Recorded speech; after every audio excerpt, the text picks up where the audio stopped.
Nii, ja nüüd me läheme edasi. Nagu te näete selle slaidi pealt, on meie järgmine esineja Marju Unt, kes räägib sellisel teemal enesekindlus ja suhtevõrk ja eduvõtmed. Marju on sellise keerulise nimega institutsiooni juht ja ta räägib sellest ise. Tervist, kallid auväärsed, mina seal puldis ei räägi ja kõigepealt ma teatan teile, et minu arust teie ees rääkida on siin esiteks väga suur au ja teiseks väga suur rõõm.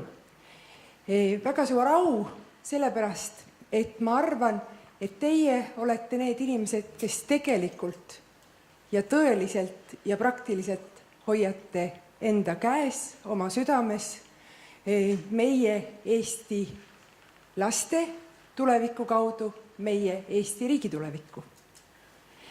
Miks ma tunnen ennast siin teie ees võrdlemisi hästi?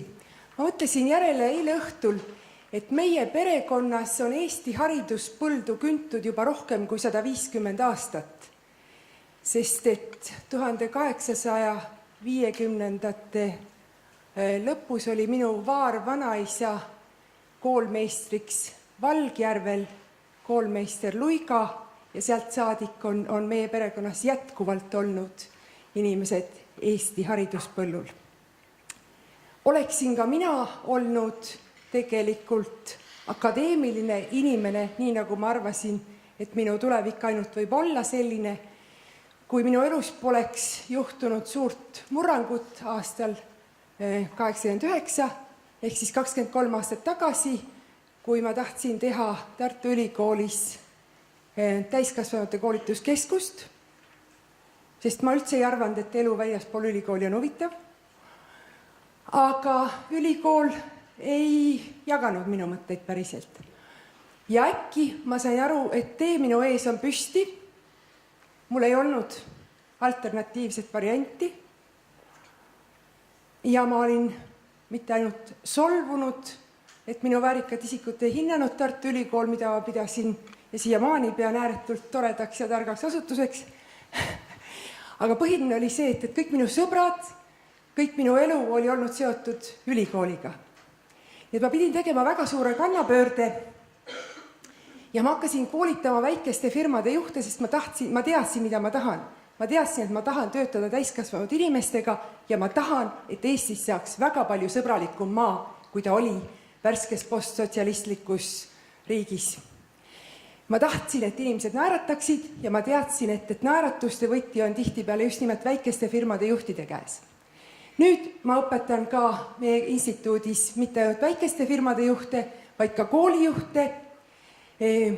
Meie üks hästi huvitav kursus koolijuht kui tõrvikukandja koondab minu meelest kõige visionäärsemaid juhte praegu, kellega koos me arutame, milline peaks olema tuleviku Eesti kool. Nii et ma olen natukene tagasi selles natuke akadeemilisemas maailmas, ent siis, kui ma läksin oma teed ülikoolist ära 23 aastat tagasi, siis õpetades väikeste firmade juhte, sattusin ma 2007. aastal, sattusin Cambridge'i ülikooli ühele konverentsile, kus tutvustati uuringut, mida olid teinud Cambridge'i ülikool ja Massachusettsi tehnoloogia instituut ja nad olid uurinud seda, mida siis annab ärikool juhile, ilma milleta juht ei saa olla edukas.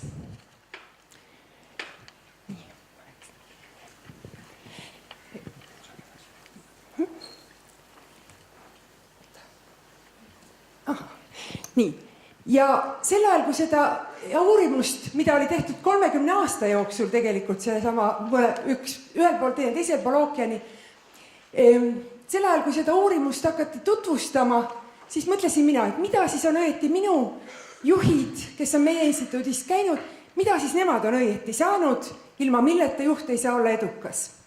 Ja mõtlesin välja, niimoodi lambist, nagu öeldakse. Üks, mida nad on kindlasti saanud, on enesekindlus, sest oma ideid koos teistega testida, koos mõttekaaslastega, kes sinuga koos viitsivad, tahavad ja saavadki mõelda, sest kui sa tuled kooli, siis on ju sul aeg selleks võetud. Üks on enesekindlus ja teine on suhtevõrk. Enesekindlus ja suhtevõrk oli minu vastus. Ja naljakas, selgus, et ka 30 aastat akadeemilist uurimust tõestas täpselt seda sama. Need on 2 asja, ilma milleta ei saa olla edukas ükski juht, olgu see siis väikese firma juht, olgu see suure firma juht, olgu see koolijuht, olgu see lasteaiajuht, juht on juht. Ta peab olema enesekindel, tal peab olema suhteid. No siinkohal võiks minu ettekande lõpetada. Aga kui ma nüüd selle alepalve peale mõtlesin, et teile võiks ikkagi rääkida, siis ma mõtlesin, et olgu. Teinekord jõuavad sõnumid kohale paremini läbi negatiivse näite. Ja ma mõtlesin, millised minu lähikondlased hiljaaegu on pidanud tegema läbi suure kannapöörde.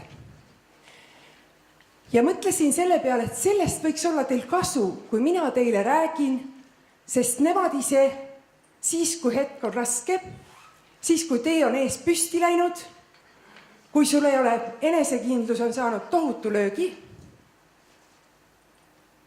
mis sa siis teed? Ja nii ma mõtlesin, et ma räägin teile 3 inimese lugu. Üks neist on tippajakirjanik Mari, teine on pankur Jüri ja 3. on koolijuht Jaan. No te mõistate, et need nimed on geneerilised nimed, nii ütelda. Lood ei ole väga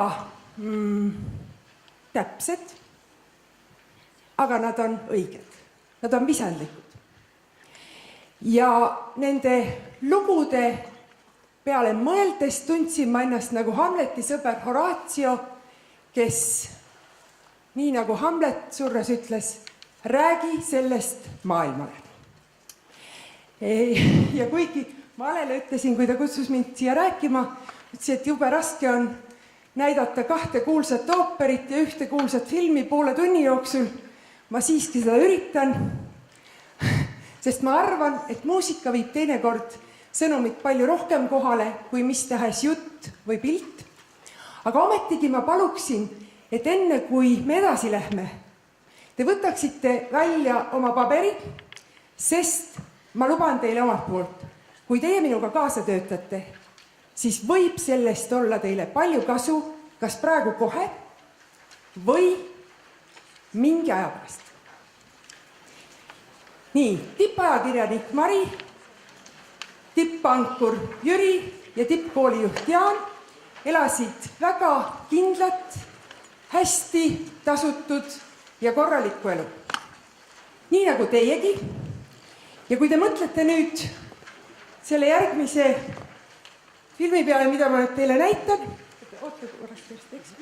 ma tahaksin kõigepealt, et te mõtleksite oma niisuguse tüüpilise toimeka hommiku peale.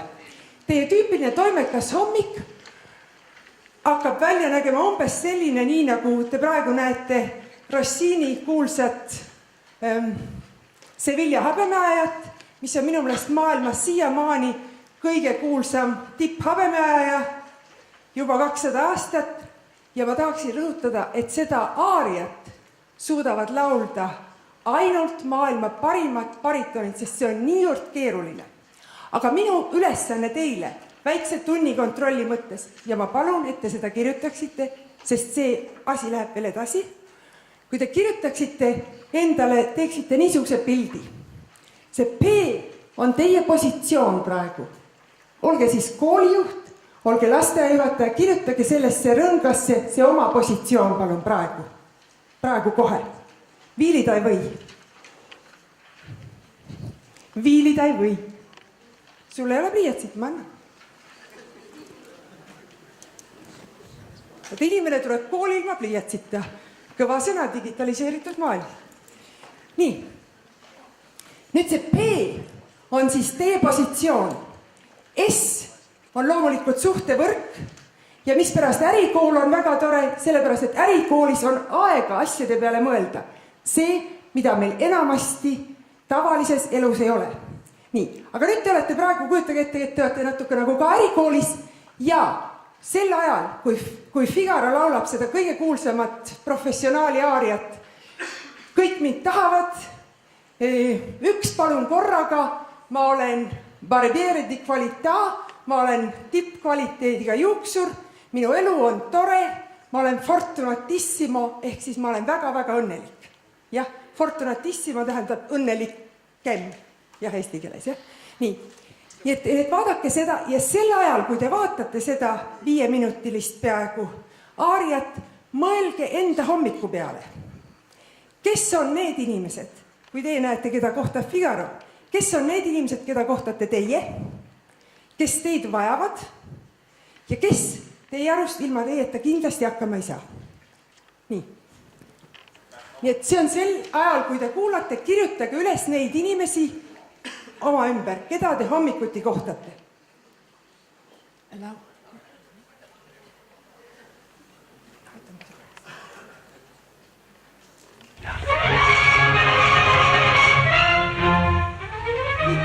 Tiito Kobi on see, kes laulab.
Ahimè, che voglia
ultimatissima per verità.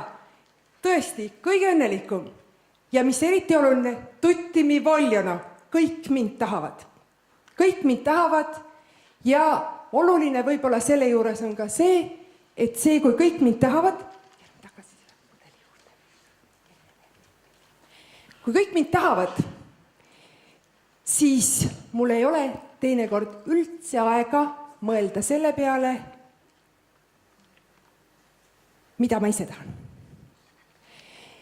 Sest kui me mõtleme selle peale, et sa oled efektiivne, hästi hõivatud, tegus koolijuht, siis see, mis sinu päevaga tihtipeale juhtub, kui te mõtlete, et need ei ole mitte ainukesed inimesed, kelle te praegu üles kirjutasite.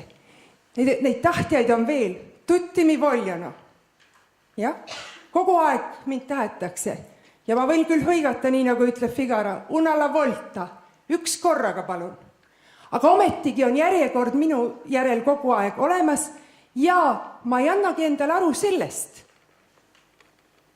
Ma ise arvan, et ma tegelen olulisega, aga ma ei anna endale aru sellest, et ma tihtipeale segan ära kiire ja olulise. Ja oluliste asjade peale polegi mul võib-olla aega mõelda.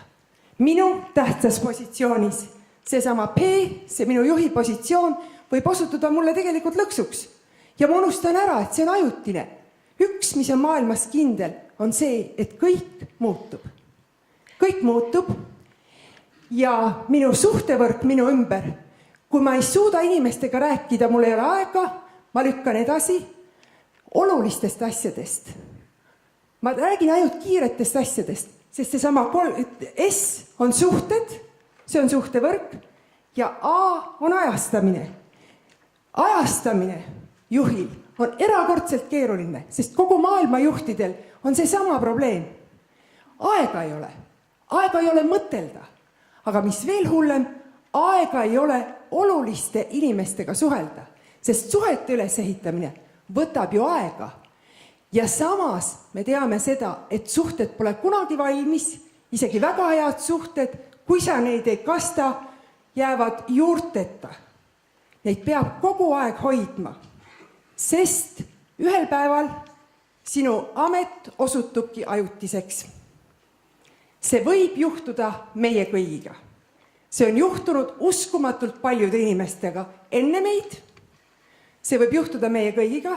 Kui mul õnnestub teid hirmutada, mul ainult hea meel, sest kohe ma pakun teile veelgi masendavama loo, mis ei juhtu teiega loodetavasti. Aga kui te selle peale mõtlete, et see juhtub praktiliselt kõigiga, siis ei juhtu seda teiega, et miks see juhtub just ainult minuga. Sest sel hetkel, kui vallandatakse terve osakond, nagu teeb vahel Eesti Telefon on teinud, siis ei olegi nii hull. Aga kui vallandatakse ainult mind, siis tundub, et mul pole nagu üldse õigust elada. Nii et juhina, kui me mõtleme selle peale, et meie suhted, meie ümber on tegelikult need, mis annavad meile selle tegeliku elusekindluse elus, siis suhted võivad olla väga erinevad. Suhted võivad olla kas tõelised inimsuhted, kus te olete puutanud inimeste hinge, te lähete neile inimesena korda, või teie suhted võivad olla pigem nagu õukond. Sest kui me vahetame ennast iga päev juhina peenrahaks, ehk siis kogu aeg teeme kiireid asju, siis me unustame ennast konverteerimast tagasi kõvaks valuutaks, mis toimib igal pool. Me vahetame ennast juhtidena peenrahaks ja siis võib juhtuda see, et suhted meie ümber on tegelikult ainult õukond. Ja kui me jääme oma kohast ilma, siis võib juhtuda nii, et meid tabab šokk. Need on klassikalised šokifaasid. Tabab šokk, eitus. Me hakkame oma haavade surgitsema, väärin muud, see ei võinud olla nii, kuidas see võis juhtuda minuga.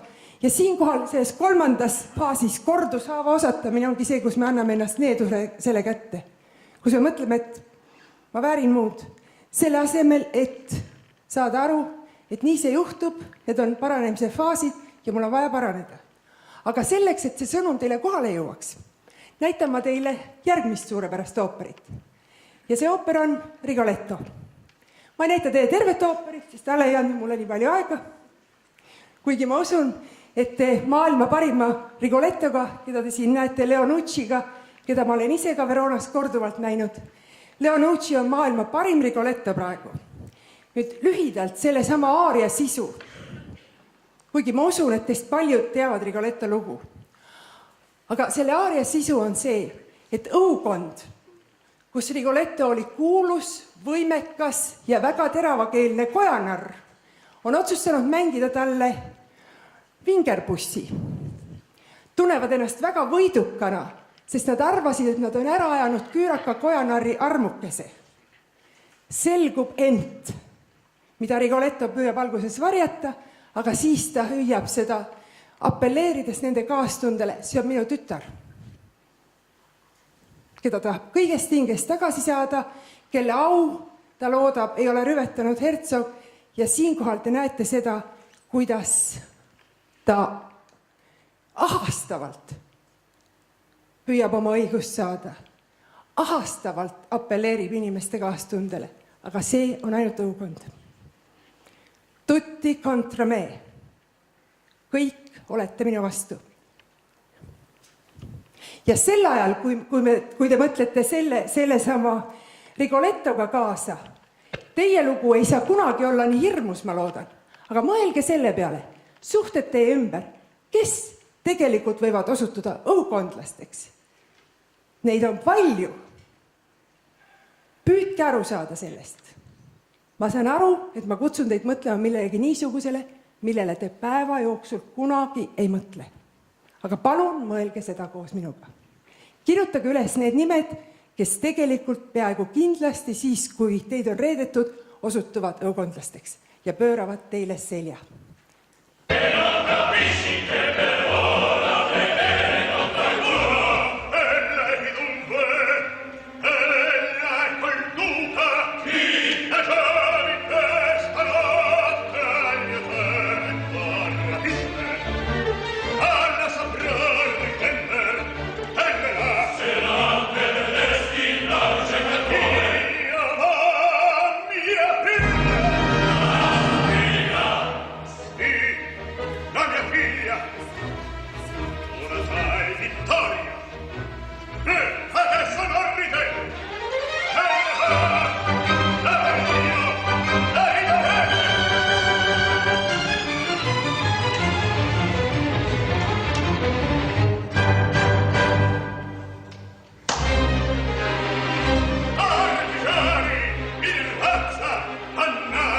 Õukondlased neetud rast.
Tema viimane lootus Marullo, kellel on tegelikult hea süda.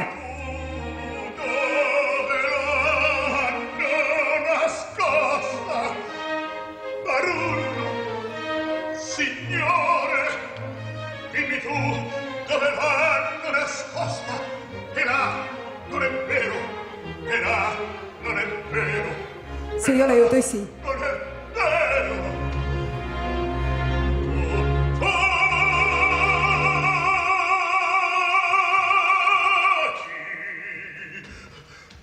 sa vaikid.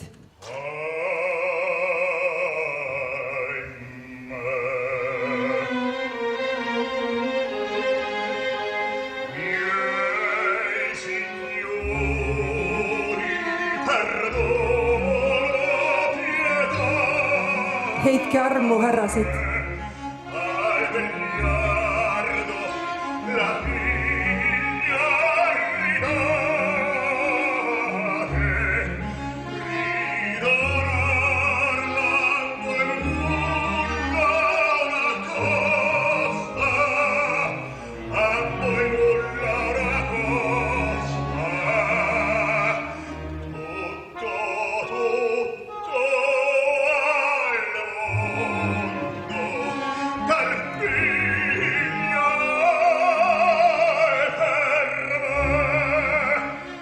Minu tütar on kogu maailm minu jaoks.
Pietà, signori, voi tutti contro me. Et halastage, härrased, te olete kõik minu vastu. Ja see on see hetk, kus elus tulevad mängu teie tõelised suhtevõrgud, kellega koos te võite ja olete siiamaani arutanud olulisi asju ja kellega koos te ei tunne seda valdavat tunnet, mis on kõige hävitavam. Mul on häbi, et see juhtus minuga. Nii, vaatame siit edasi. Nii et kui te saate aru, et game over, see mäng on läbi. Nüüd, aga küsimus on selles, see mäng on läbi, aga kas minu lips siis selle tõttu ka päriselt läbi on? Sest me väga palju ennast identifitseerime tööga. Seda sama tegi koolijuht Jaan, seda sama tegi pankur Jüri, seda sama tegi tippajakirjanik Mari. Mu töö, see on minu maailm. Mitte, et minu tütar, see on minu maailm, nagu oli Rigolettol, aga tegelikult nad jäid ju ilma ainult tööst. Need jäid ilma oma staatusest ja küsimus ongi selles, kui kiiresti sa saad aru, et nüüd on new game, mitte häbi, vaid uus võimalus. Ja seesama uus võimalus ongi see, kui te vaatate uuesti üle oma PSA ehk siis enesekindluse positsiooni ja suhtevõrgu mudeli. Väga tore, kui teil on olnud aega mõtelda selle peale siis, kui kõik oli veel hästi, nii nagu praegu. Miks ma ütlen? Mõelge selle peale praegu, isegi siis, kui teile tundub, et see on täiesti kasutu. Aga võin teile öelda, ajugümnastika ei ole kunagi täiesti kasutu. Ta teeb teid vabaks, sest see nii nagu läbirääkimisteski teeb teid vabaks see, kui te teate, et teil on ka alternatiivvariant. Samamoodi elus. Ükskõik kui mugav tundub see variant, kus ma olen praegu, üks hetk võib olla teie ees püsti ja enamasti tuleb see ootamatult.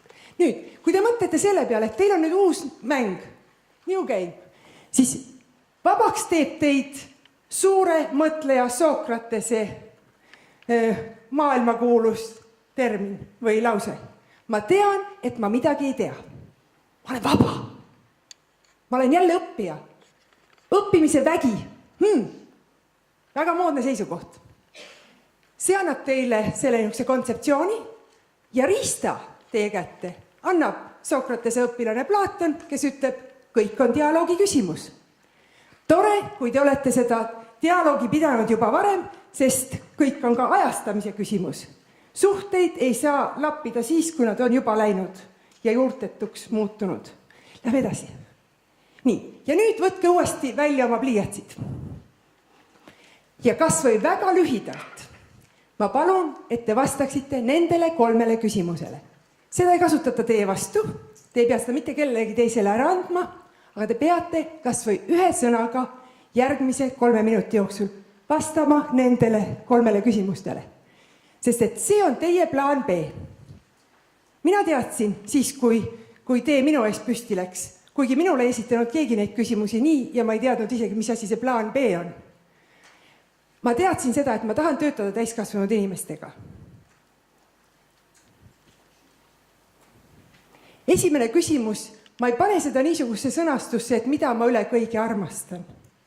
See, kui ma küsin, et mida ma teen nii, et ma ei märka, kui aeg voolab, see tegelikult tähendab seda, et see ei ole mitte minu jaoks töö, millega on seotud enamasti meil vasak ajupoolkera ja millel on väga tihe seos ajaga. Parem ajupoolkera on see, millel ei ole üldse ajamõõdet. Ja see on see, mis tegelikult käivitab teis loomingulisuse.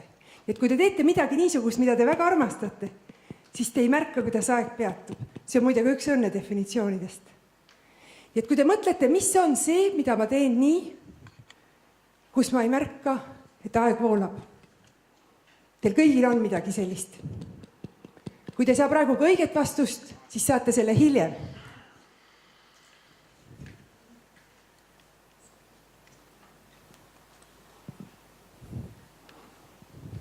Marju, aeg. Kes on need inimesed, sõbrad minu ümber, kes ei ole õukondlased? Ja 3, miks on minuga hea töötada? Sest ma pean teadma seda. Miks peaksid teised inimesed tahtma minuga koos töötada? Nii et kui te need küsimused olete enda jaoks ära vastanud, siis on teil plaani B visand olemas. Ma ei ütle üldse seda, sõbrad, et te ei tohi pühenduda oma praegusele ametikohale, plaanile A. Ma ei ütle üldse mitte seda. Pühenduge, aga te olete vabad siis, kui te teate, et see koht on niikuinii ajutine, nii nagu elus kõik on ajutine. Te olete vabad siis, kui te teate, et ma suudan teha ka midagi muud oma elus. Võib-olla tuleb öelda nii, nagu ütles pankur Jüri. Olingi liiga kauaks jäänud sinna. Nüüd ma teen midagi, mis mind tõeliselt huvitab. Või nii nagu ütleb tippajakirjanik Mari, vabakutselisena saan ma kirjutada palju teravamaid lugusid ja väljendada seda, mida ma tõeliselt mõtlen. Või nii nagu koolijuht Jaan, kes otsis üles oma tõelised meistrioskused õpetajana, kellest tema õukond tema suureks pettumuseks küllaltki selja pööras ja ta sai tööd hoopis kaugemas kohas, kui ta oleks arvanud. Nii et ma soovitan teil mõelda, sest see ei käi mitte ainult Eesti haridusmaastiku kohta, kus on väga suured muutused. Kogu maailm muutub väga kiiresti. Me peame olema selleks valmis. Sellepärast ma loodan, et te võtsite praegu selle lühikese aja koos minuga, milleks teil tavaliselt teie Figaro taolistes päevades aega ei ole. Jah, karisma tuleb koos eduga ja kaob väga kergesti koos meie identiteediga. Ma tänan teid, ma paneks oma jutu lõpetuseks mängima selle laulu, mis väga hästi sobib selle Poska noormehe lauluga, kes ütleb, et kuidas me käime oma rada. Jah, nii et selleks, et me tunneksime elus, et me saame käia oma rada, ka siis, kui teil läheb püsti või ees on soo, olgu teil alati seljakotis teine paar kuivi pükse, et ei pea muretsema, kas ma äkki ei sattu sohu. Kui ma satun sohu ja satun sinna niikuinii, mul on teine paar pükse ja ma kõnnin oma rada ja ma tean, et te ei lähe minu ees kunagi liiga püsti. Ma tänan teid väga kaasa mõtlemast ja ma jätan siia jah, Kersti. Ma kõnnin hallil lõhmata teed, kesknurmi täis valmivad viljo. Ma kõnnin ja kõnnin otsata teed, lapsena teisi armastas meid. Teed laulavad õhtul hiljo, need teed, kuis on nad nii kõvad kui keed. Need otsata kutsuvad jooned. Ma kõnnin ja kõnnin, teed kõvad kui keed. Nii pikad ja tolmused kõik need teed. Need rändaja eluhooned.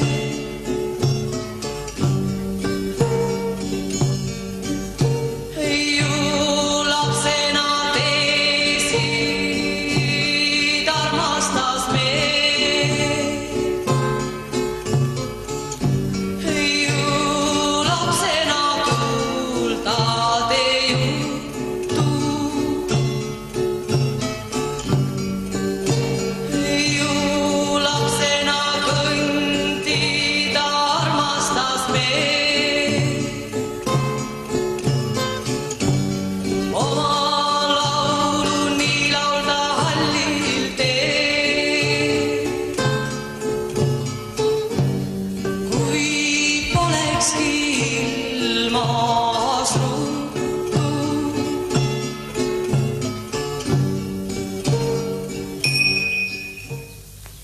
Ma tänan teid ja lõpetan Hamleti sõnadega: valmisolek on kõik. aitäh, Marju Unt!